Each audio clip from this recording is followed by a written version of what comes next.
ഒരു മട്ടൻ ബിരിയാണി കഴിച്ചാലോ? ഭക്ഷണം കഴിക്കുന്നതിന് മുമ്പ് അതാരാണ് കണ്ടുപിടിച്ചതെന്ന ചോദ്യത്തിൽ എന്തെങ്കിലും പ്രസക്തി ഉണ്ടോ? ഭക്ഷണമല്ലേ, അതങ്ങ് കഴിച്ചാൽ പോരെ. എന്നാൽ മലയാളികൾക്കടക്കം ഏറെ ഇഷ്ടപ്പെട്ട വിഭവമായ ബട്ടർ ചിക്കനും ദാൽ മഖനിയും തമ്മിലാണ് ഇപ്പോൾ അടി. വെറും അടി എന്ന് പറഞ്ഞാൽ പോരാ, കോടതി വരെ കയറിയ നല്ല പൊരിഞ്ഞ അടി എന്ന് വേണമെങ്കിൽ പറയാം.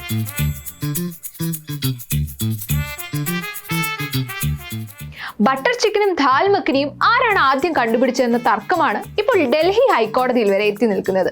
ഡൽഹിയിലെ പ്രമുഖ റെസ്റ്റോറന്റുകളായ മോത്തി മഹലും ദരിയഗഞ്ചും തമ്മിലുള്ള തർക്കമാണ് കോടതിയിലെത്തിയത്. ഇക്കാര്യത്തിൽ ഇരുകൂട്ടരും തമ്മിൽ വാദപ്രതിവാദങ്ങൾ തുടങ്ങിയിട്ട് വർഷങ്ങളേറെയായെങ്കിലും വിഷയം ഡൽഹി ഹൈക്കോടതിയിൽ എത്തിയതോടെയാണ് സംഭവം വാർത്തകളിൽ നിറയാൻ തുടങ്ങിയത്.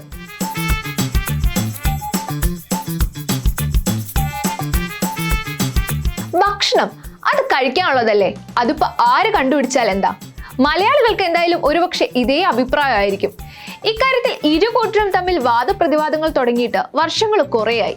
ഇപ്പൊ വിഷയം ഡൽഹി ഹൈക്കോടതിയിൽ എത്തിയതോടെയാണ് സംഭവം വാർത്തകളിൽ നിറഞ്ഞത്. ബട്ടർ ചിക്കനും ദാൽ മഖനിയും ആദ്യം ഉണ്ടാക്കിയവർ തങ്ങളാണെന്ന ടാഗ് ലൈൻ ദരിയഗഞ്ച് വെബ്സൈറ്റിൽ ഉൾപ്പെടെ ഉപയോഗിച്ചതാണ് തർക്കത്തിലേക്ക് വഴിവെച്ചത്. ദരിയഗഞ്ചിന്റെ ഈ അവകാശവാദത്തിനെതിരെ മോത്തി മഹൽ കോടതിയെ സമീപിക്കുകയായിരുന്നു. 2024 മെയ് 29 കോടതി കേസ് വീണ്ടും പരിഗണിക്കും. അപ്പോൾ അറിയാം യഥാർത്ഥ അവകാശി ആരാണെന്ന്. ജനുവരി 16 ജസ്റ്റിസ് സഞ്ജീവ് നരലയുടെ കീഴിലാണ് ആദ്യ വാദം നടന്നത്. പിന്നീട് സമൻസ് അയച്ചു. അവകാശം വ്യക്തമാക്കുന്ന തെളിവുകളോ മറ്റ് രേഖകളോ ഹാജരാക്കാൻ ജസ്റ്റിസ് സഞ്ജീവ് നരലയുടെ അധ്യക്ഷതയിലുള്ള ബെഞ്ച് ദരിയഗഞ്ച് റെസ്റ്റോറന്റിനോട് ആവശ്യപ്പെട്ടിട്ടുണ്ട്. തന്തൂരി ചിക്കൻ ശീതീകരണമില്ലാതെ ഉണങ്ങിപ്പോയതിൽ ആശങ്കാകുലനായ ഗുജ്റാൾ ചിക്കനിൽ ജലാംശം നൽകാനും മെച്ചപ്പെടുത്തിയെടുക്കാനും മഖാനി സോസ്, തക്കാളി, വെണ്ണ, ക്രീം മസാലകൾ എന്നിവയുടെ സമൃദ്ധമായ മിശ്രിതം കൗശലപൂർവ്വം തയ്യാറാക്കിയത്. അങ്ങനെ ബട്ടർ ചിക്കൻ പിറന്നു.